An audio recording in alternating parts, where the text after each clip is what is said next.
Hi, it's your boy Gary Joe, and I'm doing another vlog. I know I just did one, but I just had a lot of thoughts going through my mind. So yeah, I decided I'm going to do another vlog. This is my third one. Okay, here we go. I just rewatched The Dark Knight for the first time in a long time, and I think it's kind of overrated. Like I don't know. I remember always holding that movie up with like a lot of praise and a lot of people doing similar. But I don't know. I just rewatched it and it just seems like a normal action flick. It's like it didn't seem special to me at all. I don't know how that movie made $1 billion. I guess normies thought it was cool or whatever.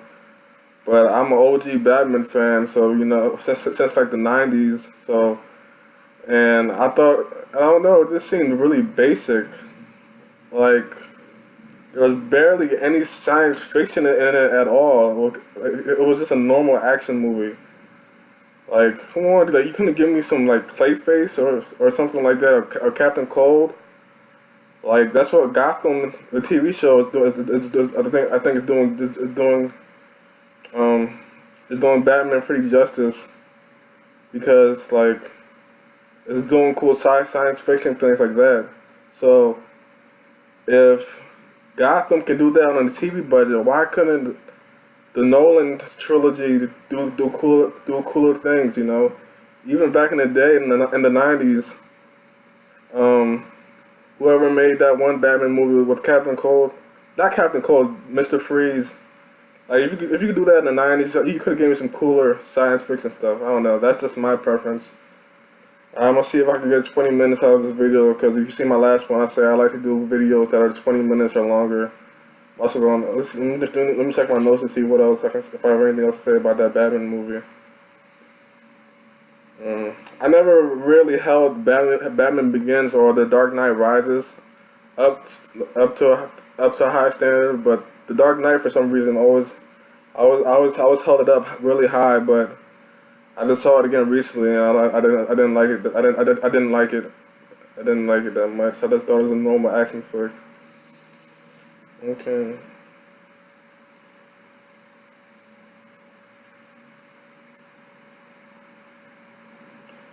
Okay, I'll talk about that Power Rangers movies next. Like as a kid, I was a huge Power Rangers fan, and I remember when this movie was first being developed, I was probably excited, but I don't know. I think I'm just too used to my Power Rangers. Like I like the actors. I like the actors. I like my Power Rangers, the original ones. Billy, whatever their names were, Kimberly, Tommy, the black guy, the Black Ranger, whatever his name was. All those guys. Yeah, I really like those guys. Those are my Power Rangers, the original 5 or 6. So I know that probably had a big effect on why I didn't like this movie, but it was just they just did some they changed some things that weren't cool. The worst thing about that movie is like why the original Power Rangers franchise, a franchise that I guess is still going on. I don't really know or care because I'm not a kid anymore, and it is a kids franchise or it was a kids franchise. Is why did it have a revenge porn plotline in it? It makes no sense. Who is this movie for? Is it for kids or is it for teens slash adults? You don't put a revenge porn plotline into a kids movie or a movie that's okay for kids to watch. It makes no sense. A revenge porn plotline does not belong in a Power Rangers movie. So, Saban, if I had any respect for you at all, it's totally gone because that it makes no sense. Why would he let that happen? Even if the writers or Lionsgate was like, what this movie needs is a revenge porn plotline. You don't do that. You don't. That's a big no-no. So that's probably why I never that turns me away from the movie a lot. You know, it really makes me angry that they put that in there. If they didn't have that in the movie, the revenge porn plotline, I probably could have given my blessing. Like, okay, it's not my Power Rangers, but maybe for somebody else, that it's okay for them. You know. But it's just weird that they have that they have that in there. Also weird is that like the Power Rangers, like they're like, I don't know about the later. I don't remember. I used to watch the later iterations after Mighty Morphin. Like I remember Ninja Storm, but I know originally they were martial artists. Like they knew karate and kung fu and were physically talented. They did ballet and dancing and all that. But these guys, they have no talent. They're just actors who get their super strength from. They basically ripped off Spider-Man, where they just get powers out of nowhere. Like they might as well should have having them gotten bitten by radioactive spiders to give them their powers. Because however they get their powers, they're just super strong, and they just took away the martial arts, which was cool. And they have their powers without the suits, which is I think it's a lot less cool. So let me see, check my notes. I think it took away I think I read that they took away the teleporting, like I don't know if they had the watches, but the teleporting thing was cool. They should have left that in. And that's why I'm really happy that it's bombing so far. I only made like 135 million at the box office so far on a $100 million budget. That's pretty weak, and I think they deserve that for putting that revenge porn plot line in. That revenge porn plot line in the movie. You don't put that in the movie that is supposed to be, that is meant, that should be okay for kids. It's just weird. And that reminded me of Suicide Squad. Like I think that if I was Warner Brothers and you told me that if I ran Warner Brothers and you told me that the second movie in their DCEU, their DC Cinematic Universe, that you wanted to go with Suicide Squad, I would be like, no. How about we go with like a Wonder Woman or something else? You know, I'd be like Suicide Squad in it. I mean, it had a splash of the Joker and a little bit of the Joker and a little bit of Batman in it. But like, come on, like. How would you know that movie would have worked? You know, it made over $700 million on like 150 million budget, 110. Like I think that's pretty interesting that movie worked. You know, especially I don't know if a lot of parents brought their kids. I know a lot of parents bring their kids to see R-rated movies. Anyways, but this one is a little bit more weird because it has in the title it has the word suicide. So I think that's pretty weird. I don't know, I wanted to go over 20 minutes in this video, but I just really wanted to make this video, so I'm probably not going to make the 20-minute mark, and I'll probably post it anyways. Or, if I have more ideas, I probably won't post a video, and I'll just post a clip of me, an extra clip of me talking about some stuff to try and get over the 20-minute mark, because I really feel like recording right now. So yeah, Suicide Squad, it works. And they're moving forward. I just thought of some stuff to talk about. Let me type. Hold on.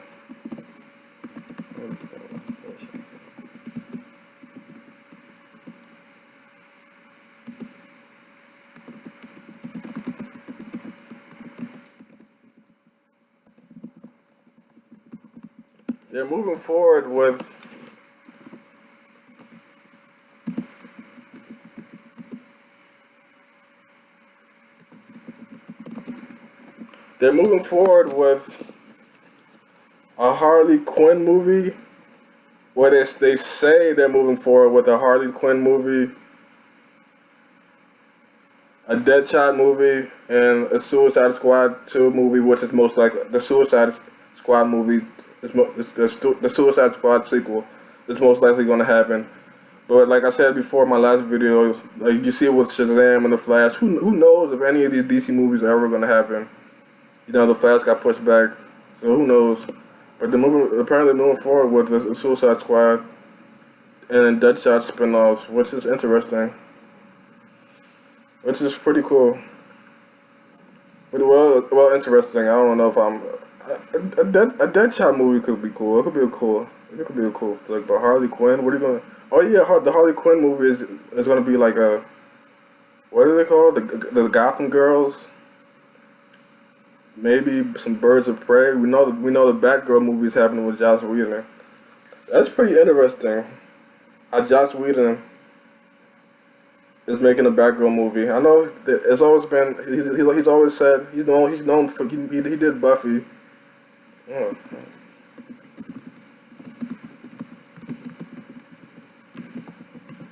He did Buffy. So he's known for being able to pull off female heroine. He's famous for doing a great adaptation of a female heroine. And he's always wanted to make a Black Widow movie. He wrote a Wonder Woman movie. So, and he was burnt out after the Avengers movies, but apparently he's doing the Batgirl movie. So he's joining us. You know, well, I'm more of a DC guy. I saw Doctor Strange and Iron Fist. You know, I saw some other Marvel stuff. I didn't see Age of Ultron. But yeah, he's joining. So when I say us, I mean DC because I'm mostly a DC fan. But he's joining us, DC fans. He's joining the DC squad making the Batgirl movie. It's interesting because at first everybody thought that Batman vs Superman was too dark. Like, come on, they had jokes on it. Remember when Bruce Wayne, Ben Affleck was like was drunk. It was like, I like your shoes, and she with you. I thought she was with you. So it had jokes in there, probably more than that. I don't really remember the other ones, but yeah, it had some jokes in there. So Joss Whedon, who's known, well, the Disney Marvel movies are known for being a lot jokier. You know, with dancing Chris Pratt, dancing Star-Lord, and Guardians of the Galaxy, all their jokey stuff. I don't really watch those movies a lot, but apparently those movies are a lot more jokier and quippy or whatever, and fun. But now the DC movies, like starting with Justice League, are apparently starting to get more jokes in them. Apparently they've got more jokes. Like, I don't know, I thought we had jokes before, but I guess we didn't have enough, so now we have more jokes. So yeah, there's that. Yes.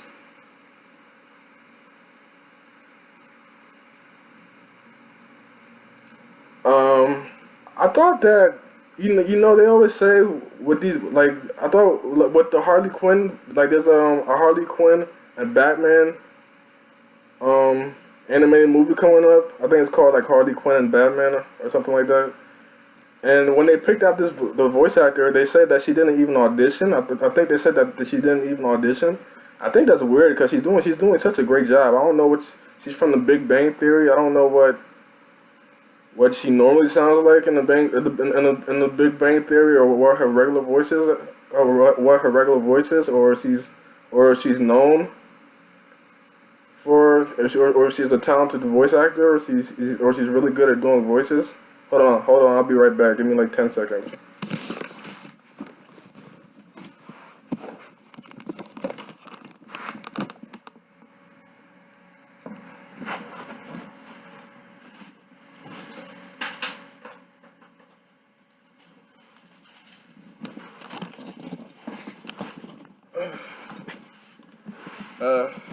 Sorry, I had to do something real quick. But anyways, yeah, I don't know what her normal voice is. I don't know what her voice is like normally.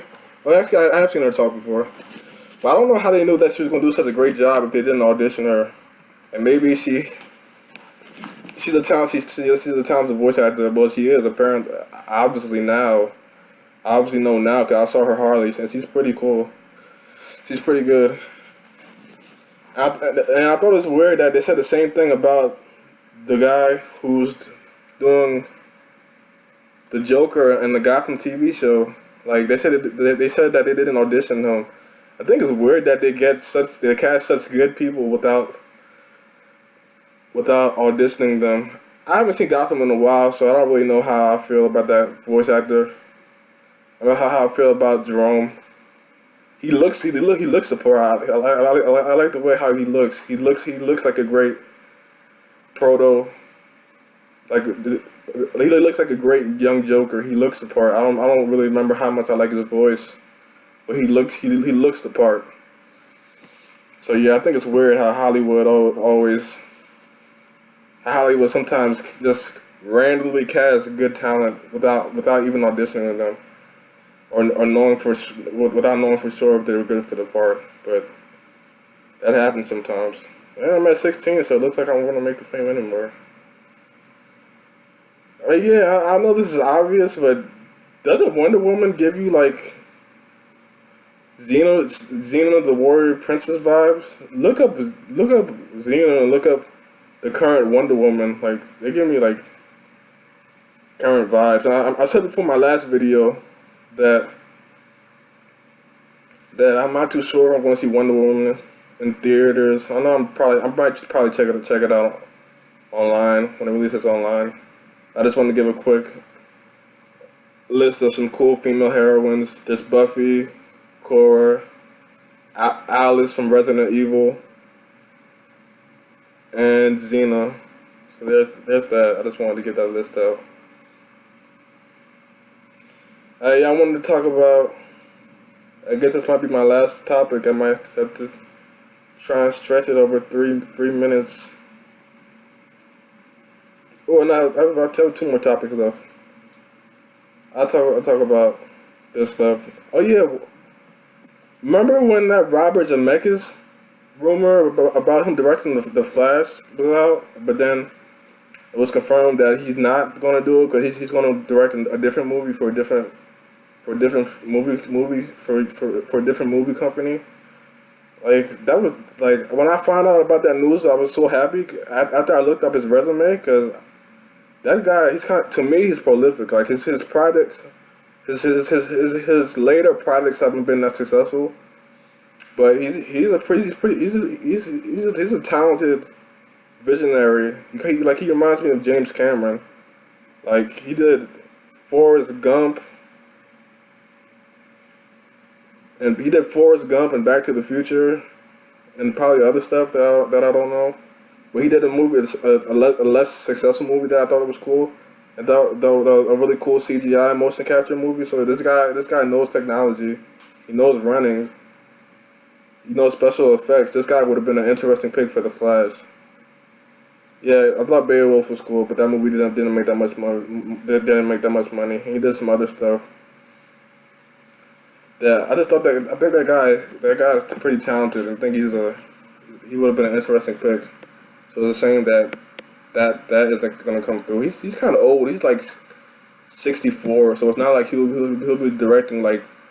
It's not like he'll be able to direct a trilogy for like over 10 years because he'll be like 70 in like 10 years. So who knows how many movies he would have how many Flash movies he would be able to make anyways. But it would be cool. It would have been cool if he would have been involved with the Flash movies. Cause that was a cool rumor. It's one of those fake rumors, one of those fake news, one of those fake rumors that you're like, wow. I kind of hope that it helps it become true somehow, even though it's not. You know, that would be really cool. And the last thing I talk about is in my last video, I talked about how I just got a PlayStation VR, and I don't know. It's like I don't really have too much space, so I'm gonna get the HTC Vive later. I'm not going to get the Oculus Rift because GameStop doesn't carry it, and I like supporting my local GameStop because I think sometimes it's just easier to go grab what you want at GameStop than ordering online and waiting for it to get there. So it sucks that some GameStops are closing down because of ordering online and Amazon and stuff like that, and Radio Shack. A lot of Radio Shacks are closing down. Again, I like going to my local Radio Shack instead of ordering online. I think it's pretty convenient, and online ordering is convenient too. But sometimes I just like going to the store, and sometimes that is easier for me. So yeah. Yeah, I just thought that VR's slow adoption rate is not doing as big as VR virtual reality enthusiasts hoped it would do. But I did my part. I went on and supported it. I got mine. I had an urge to get it because I really wanted to play that Ghostbusters VR experience, VR game that came out. I still haven't played it yet, but maybe I might get the urge to play it again later. Probably not. Who knows? I haven't even seen the movie, but I just thought that the VR experience looked cool. So yeah, the slow adoption rate, and what is kind of a little that turns me away from VR as like I don't know. I didn't hook it up yet, but it looks like there's like too many wires. It looks like in the next, like within the next 5 years, it'll be more Bluetoothy or more wireless. So that'll be cool when that happens. When they kind of make it look like some like less wires. So as time goes on, technology gets better. So hopefully that happens. That'll be less wires. Okay, that's it for today. Just some thoughts that were going through my mind lately. Signing off. Goodbye.